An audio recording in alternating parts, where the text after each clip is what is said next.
안녕하십니까. 이 시간에는 등차 수열의 뜻을 알고 등차 수열의 일반항을 구해 보도록 하겠습니다. 등차 수열이라고 하는 것은 첫 번째 항, 첫째 항에 이 첫째 항을 우리가 A1 이렇게 표현을 했었지요.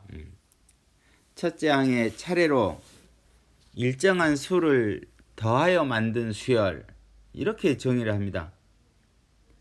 이때 이 일정하게 더해지는 수, 이 값을 우리는 공차라고 하고, 이 공차는 알파벳 소문자 D를 써서 이렇게 나타냅니다.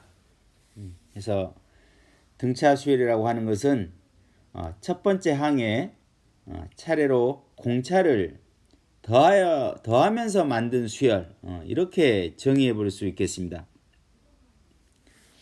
즉 m 플러스 1번째 항, 이 값은 그 앞에 있는 항 an, n번째 항, 이 n번째 항에다가 공차 d를 더하면 만들어지는 거예요. 또는 이렇게도 표현을 해요.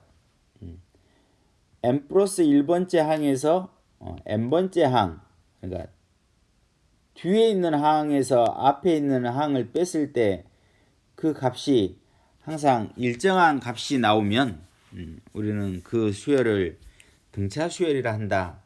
이렇게 약속을 합니다. 그래서 이때 이제 우리가 그 A의 n 플러스 1이라고 하는 이 항하고 A의 n이라고 하는 요 두 항의 관계를 우리는 이웃한다라고 표현을 해요. 이웃한다.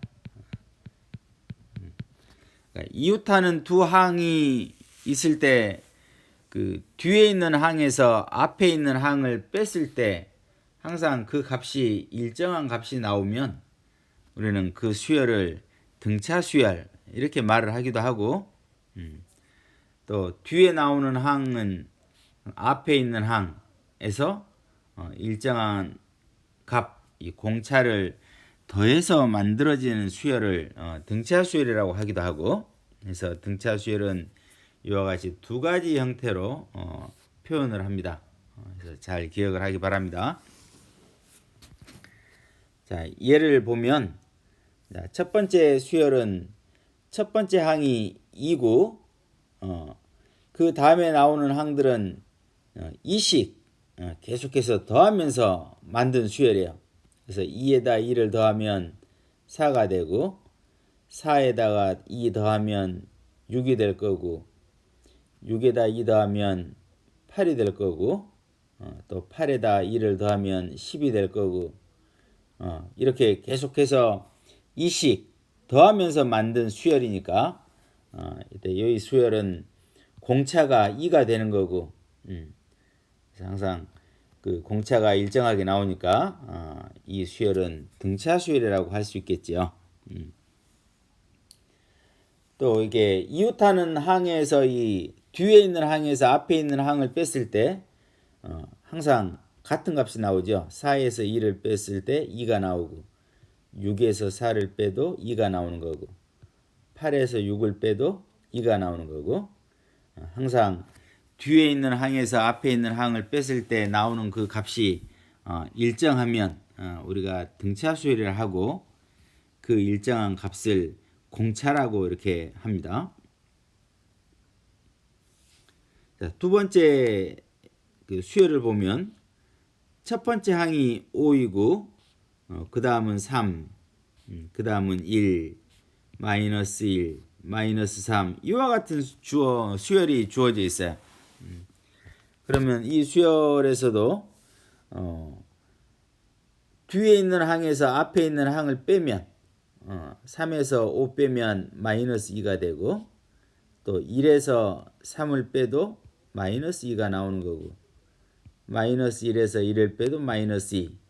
그래서 항상 뒤에 있는 항에서 앞에 있는 항을 빼면 그 값이 마이너스 2가 나오니까 주어진 두 번째 수열도 등차 수열이라고 할 수 있고 이때 그 일정한 값 이 마이너스 2를 우리는 공차라고 한다. 공차.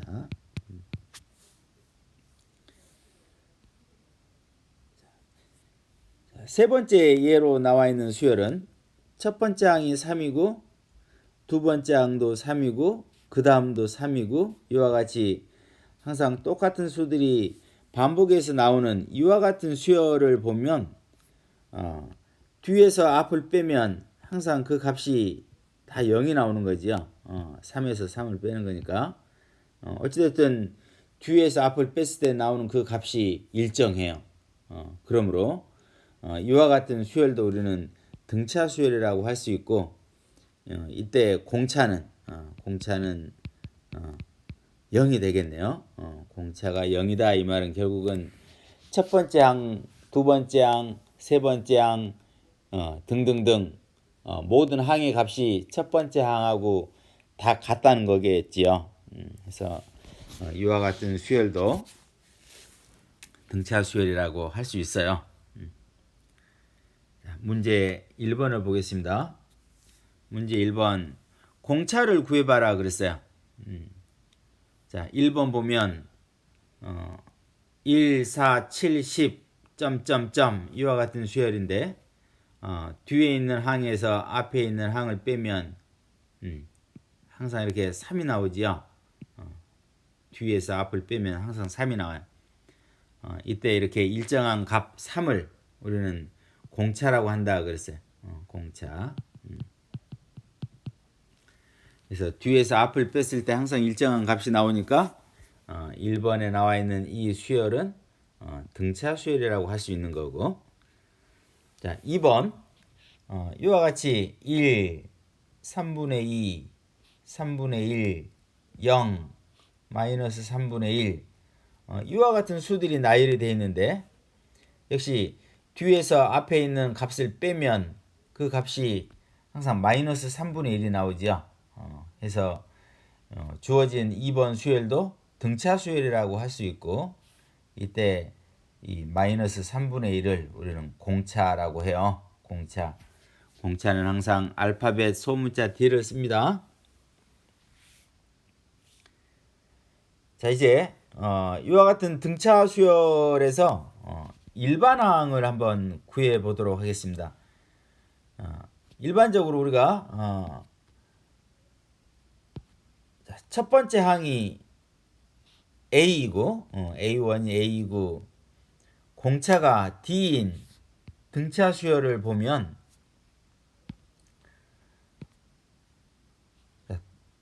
두 번째 항은 첫 번째 항에다가 공차를 한번 더하면 되는 거지요. 그래서 두 번째 항은 A 플러스 D 이렇게 될 거고 세 번째 항은 두 번째 항 A 플러스 D에다가 또다시 D를 더하게 되니까 A 플러스 2D 이렇게 될 거고 네 번째 항은 세 번째 항에다가 역시 공차를 더하게 되니까 A 플러스 D 플러스 D가 A3이면 여기다 또 공차를 더하게 되죠. 그래서 네 번째 항은 A 플러스 3D 그렇다면 다섯 번째 항은 A5는 A 플러스 4D 이렇게 되겠네요.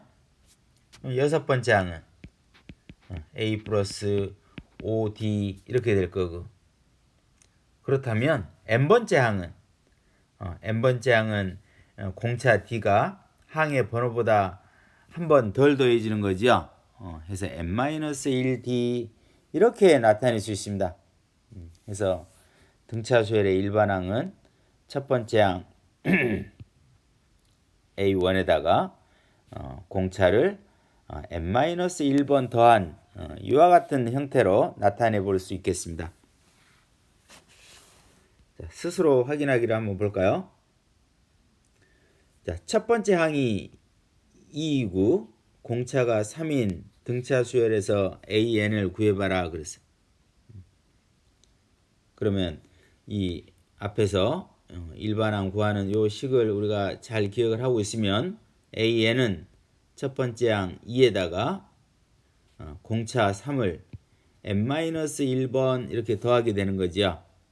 그래서 가로 풀어서 정리하면 AN은 3n-1 이와 같은 일반항을 구해볼 수 있겠습니다. 자, 문제 2번 보겠습니다. 자, 문제 2번을 보면 문제 2의 1번 첫 번째 항이 2이고 공차가 5다 그랬어요. 그러므로 일반항 AN은 첫 번째 항 2에다가 공차 5를 n-1번 더하는 이와 같은 형태를 가질 거니까 가로 전개해서 정리하면 AN은 5n-3 이렇게 구해볼 수 있겠습니다. 자, 3번은 이제 첫 번째 항을 여러분들이 써보면 되죠. 요 수열에서 보면 A1은 1이고 공차는 항상 뒤에서 앞에 있는 항을 빼보면 6이 나오죠. 6. 그래서 공차 D는 6이라는 사실을 알 수 있어요.